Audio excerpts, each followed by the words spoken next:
Dumelang, hello, hi. My name is Angela Ketshepile Mokgwaela. This is my YouTube channel, and you're welcome. I'm doing like oranges, orange slices mukbang. Hold on. Okay, as I was saying, I'm doing like an orange slices mukbang slash chit chat video.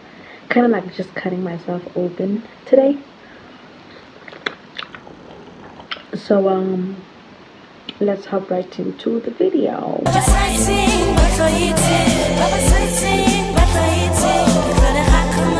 I'm filming in the living room because one, the lighting is just too, it just made sense. Okay, it just made sense. These oranges, amazing, child, amazing. I want to talk about 18-year-old me. Let's start with that, right? So when I was 18, I was introduced to the idea of purity and the purity vows and all of that, right? And if you remember me in 2017, yeah, if you remember me back then, you know how uptight I was. Yes, I was very uptight. How I literally found everything as profane. I think that's the proper word, profane. And literally I'm just gonna say I was a stuck-up Christian. Yeah, like I was just a stuck-up Christian. And I just wanted to impress everybody with my Christian faith, you know. And I remember in 2017, that's when I was 18, we were introduced to the whole thing of purity vows and everything. And if I'm being honest, I'm finally admitting this. I didn't want to take the vows. I didn't want to take the vows.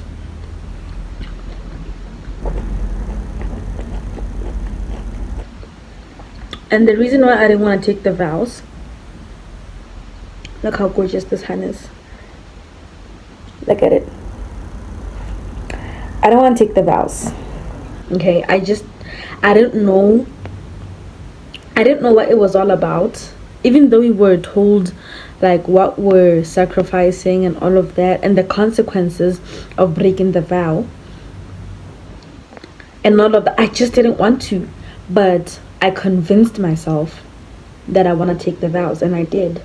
And the reason why I convinced myself is because I thought there was something wrong with me. And there was nothing wrong with me saying I don't want to take the vows, don't get me wrong. And I honestly believe if I spoke out at the time what I don't want to be a part of this, everybody would have understood. But what did I do? Instead, I was like, no, everybody around me is excited. I remember there was this girl, she was jumping for joy, everybody was happy, so I forced myself to be happy about it.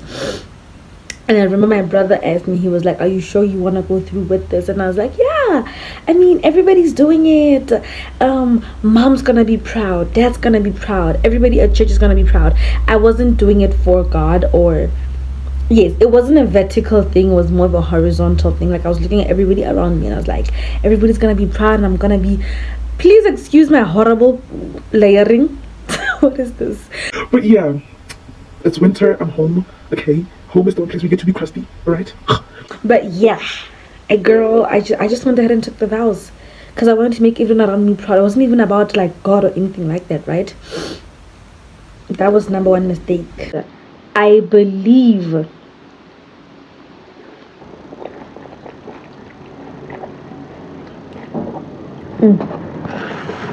I still have more oranges this side.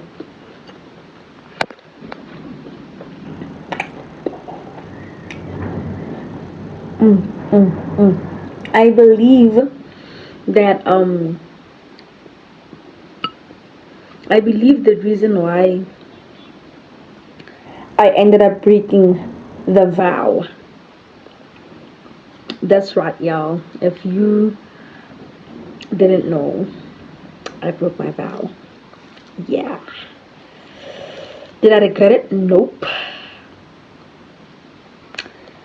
and I'll one day share why I don't regret any of my past actions. I'll share it one day.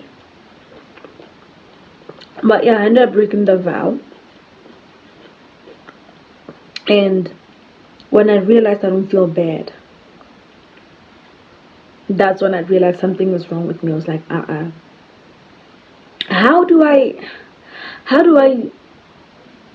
stand in front of people and say this is what I'm committing myself to, and then I don't commit to it, and then I don't feel bad for not committing? What's up with that? And then I realized that I wrote some notes and I put them here, and I realized that I didn't feel bad because I didn't want to commit in the first place. Is it a good excuse? No, it wasn't a good excuse to it wasn't a good excuse as to why I didn't speak out, or I don't want to be a part of this and all of that. It's not an excuse at all, okay? Like, I'm not making excuses. I'm just, I guess, holding myself accountable. Like, yeah, I didn't want to take the vows, and I ended up breaking the vows. And I'm slowly opening up about the fact that I didn't want to do any of that. Like, I'm slowly being honest with myself, and I'm learning how to be honest with myself and all of that, right? So let's talk about how it all felt. When I took the vows, like I said, I don't want to be like I was under pressure. Nobody put me under pressure. I put myself under the pressure. And I remember everybody was just happy. Honestly, I was just happy to be wearing white and looking good and all of that. I just was not happy about any of that. So and then after breaking the vow, I wanted to regret it. Like, Yo. I really want I remember I searched for a part of me that could say I regret breaking my vow. To this day. To this day. Maybe there's something wrong with me. I don't know. Somebody help. But I don't feel bad. Like, I've tried finding it in me to say I feel bad. I don't feel bad, because I believe that it's just the result of, doing what I didn't want to do in the first place.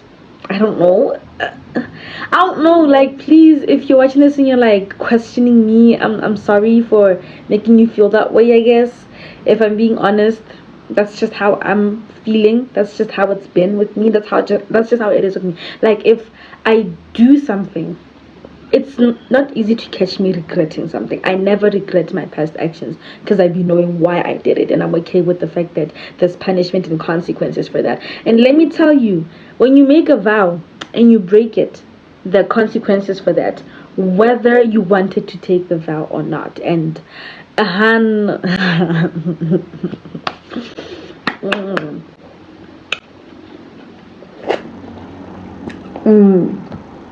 a girl faced those consequences, okay? Because also it was a matter of being true to myself, being honest with myself, and I was not. I was going to church every single Sunday, praying, reading my Bible and all of that, at the same time living a lie, not being true to myself, in the name of I want to please everybody around me.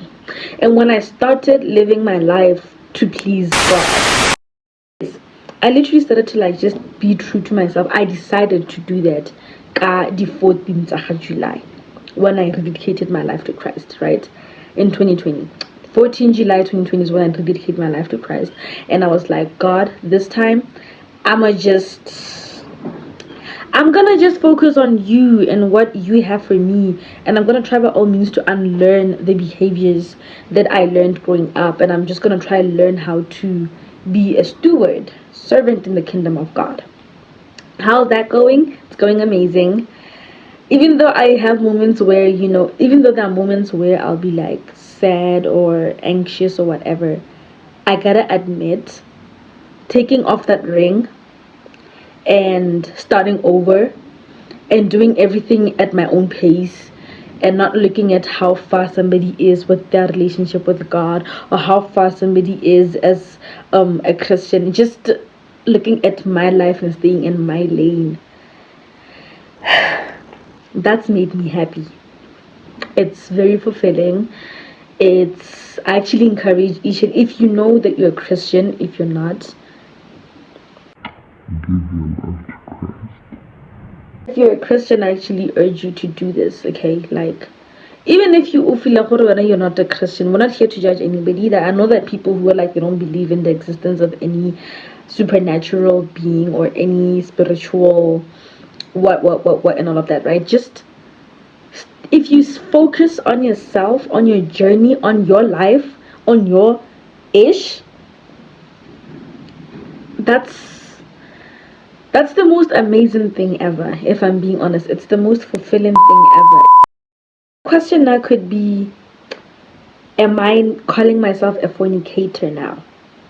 No, I'm calling myself a work in progress. I have a long way to go, of course, to being the ideal servant of God in accordance to the Bible, not in accordance to the world and the society, in accordance to God's terms and not people's terms. And yes, I'm a work in progress. That's pretty much it. I'm a work in progress. If you know me, you see this video. Okay, and this time I'll be open to questions and explaining further the whole story, but this is pretty much it. It's probably not gonna make sense, but I hope the edited version you're seeing is sensible. Okay, thank you for watching and thank you for not judging me and questioning me. I'll see you.